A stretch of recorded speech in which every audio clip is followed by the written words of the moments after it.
Yes, വീണ്ടും മടങ്ങിയെത്തുമ്പോൾ news മോർണിംഗിലേക്ക് മടങ്ങിയെത്തുമ്പോൾ നവകേരള യാത്രക്കിടെ പിണറായി വിജയന്റെ ഗൺമാൻമാർ യൂത്ത് കോൺഗ്രസ് നേതാക്കളെ മർദ്ദിച്ചതിൽ അന്വേഷണം അട്ടിമറിക്കപ്പെട്ടതിൽ ADGP അജിത് കുമാറിനും ഉത്തരവാദിത്തമെന്ന് DGPയുടെ വിലയിരുത്തൽ. അജിത് കുമാറിനെതിരെ നടപടി ഒഴിവാക്കാനാവില്ല. നടപടി ശുപാർശ ആഭ്യന്തര വകുപ്പിന് കൈമാറിയേക്കും. റിപ്പോർട്ട് ഇന്ന് തന്നെ നൽകാനും സാധ്യതയുണ്ട്. സിജോ വി ജോൺ വിവരങ്ങൾ നൽകാനായി ചേരുകയാണ്. അപ്പോൾ സിജോ, നമ്മൾ നേരത്തെ പറഞ്ഞതുപോലെ തന്നെ റിപ്പോർട്ട് ഇന്ന് തന്നെ നൽകുമ്പോൾ അതിൽ DGP എങ്ങനെ ചിന്തിക്കുന്നു തുടങ്ങിയ കാര്യങ്ങൾ കൂടിയാണ്. അപ്പോൾ സ്വാഭാവികമായിട്ടും ഒരു നടപടി ഒഴിവാക്കാനാവില്ല എന്നുള്ള വിവരങ്ങൾ തന്നെയാണ് വരുന്നത്.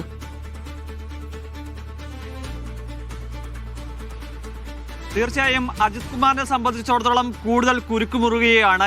SITയുടെ റിപ്പോർട്ടിൽ DGP എന്ത് നിലപാടെടുക്കും എന്നുള്ളത് വളരെ പ്രധാനപ്പെട്ട കാര്യമാണ്. കാരണം ഈ റിപ്പോർട്ടിൽ SIT ഒരു കണ്ടെത്തൽ നടത്തിയിട്ടുണ്ടെങ്കിൽ പോലും അത് കൃത്യമായി വിലയിരുത്തൽ നടത്തിയതിനു ശേഷമായിരിക്കും അത് ആഭ്യന്തര വകുപ്പിന് കൈമാറുക. ആ കണ്ടെത്തലുകളെ വേണമെങ്കിൽ DGPക്ക് ഒന്ന് മയപ്പെടുത്താം, എന്ന് തള്ളാം.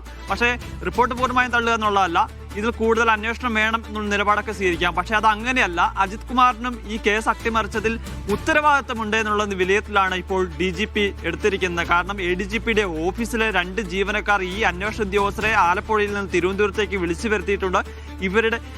ഇവരോട് കേസ് ഡയറി ആവശ്യപ്പെട്ടു. ആ കേസ് ഡയറിയിൽ തിരുത്തൽ വരുത്തി അതിനുശേഷം ഈ കോടതിയിൽ സമർപ്പിക്കാനുള്ള റഫർ റിപ്പോർട്ട് തയ്യാറാക്കി നൽകിയത് ADGPയുടെ ഓഫീസിലെ ഉദ്യോഗസ്ഥരാണ്. സ്വാഭാവികമായും അദ്ദേഹത്തിനും ഇതിൽ പങ്കുണ്ട് എന്നുള്ളതാണ്, അല്ലെങ്കിൽ അത്തരത്തിൽ ഉത്തരവാദിത്തമുണ്ട് എന്നുള്ളതാണ് ഇപ്പോൾ DGPയുടെ ഒരു വിലയിരുത്തൽ. അതിൻ്റെ അടിസ്ഥാനത്തിലാണ് നടപടി ശുപാർശ ചെയ്തുകൊണ്ടുള്ള റിപ്പോർട്ട് തന്നെ DGP ആഭ്യന്തര വകുപ്പിന് കൈമാറുക. അങ്ങനെയാണെന്നുണ്ടെങ്കിൽ സ്വാഭാവികമായും നമുക്ക് പ്രതീക്ഷിക്കാം നടപടികളിലേക്ക് തന്നെ കാര്യങ്ങൾ നീങ്ങുന്നു എന്നുള്ളതാണ്. എന്തായാലും ആഭ്യന്തര വകുപ്പിനും ആഭ്യന്തര വകുപ്പ് മന്ത്രിക്കും ഒക്കെ അജിത് കുമാറിനെതിരെ നടപടിയെടുക്കണം എന്ന നിലപാടാണുള്ളത്. സ്വാഭാവികമായും സംസ്ഥാന പോലീസ് മേധാവി കൂടി ഇത്തരത്തിലോട്ട് നിലപാട് സ്വീകരിക്കുന്നതോടുകൂടി ആ നടപടിയിലേക്ക് തന്നെ വരും എന്നുള്ള കാര്യത്തിൽ യാതൊരു സംശയമില്ല. ഇനി അറിയേണ്ടത് ഈ നടപടികളിലേക്ക് പോകുന്നതിന് മുമ്പ് അജിത് കുമാറിന്റെ വിശദീകരണം തേടുമോ എന്നുള്ളത് തന്നെയാണ്. ഒരുപക്ഷെ വിശദീകരണം തേടാനുള്ള സാധ്യതയുണ്ട്. കാരണം അതൊരു സാങ്കേതികപരമായ നടപടിയാണ്. തൻ്റെ വിശദീകരണം തേടാതെയാണ് തനിക്കെതിരെ നടപടി എന്ന് സ്വീകരിച്ചതെന്ന് ചൂണ്ടിക്കാണിച്ചുകൊണ്ട് അദ്ദേഹത്തിന് കോടതിയെ സമീപിക്കാം. അതൊരു പക്ഷേ അങ്ങനെ നീങ്ങിയാൽ അജിത് കുമാറിന് അനുകൂലമായിട്ടുള്ള ഒരു നിലപാടിലേക്ക് കോടതിയൊക്കെ സ്വീകരിക്കാനുള്ള സാധ്യതയുണ്ട്. അങ്ങനെ ആ പഴുത് ഒഴിവാക്കാം.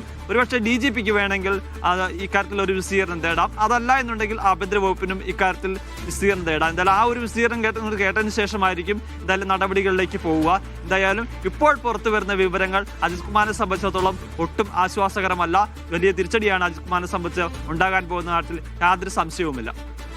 ശരി, എന്തായാലും DGP വരെ ആ ഒരു ഉത്തരവാദിത്തത്തിൽ നിന്ന് ഒഴിഞ്ഞു മാറാൻ അജിത് കുമാറിന് കഴിയില്ല എന്ന നിലപാടിലേക്ക് എത്തുമ്പോൾ ഒഴിച്ചുകൂടാനാവാത്ത ഒരു നടപടി തന്നെയാണ് MR അജിത് കുമാറിന് മുന്നിലുള്ളത്.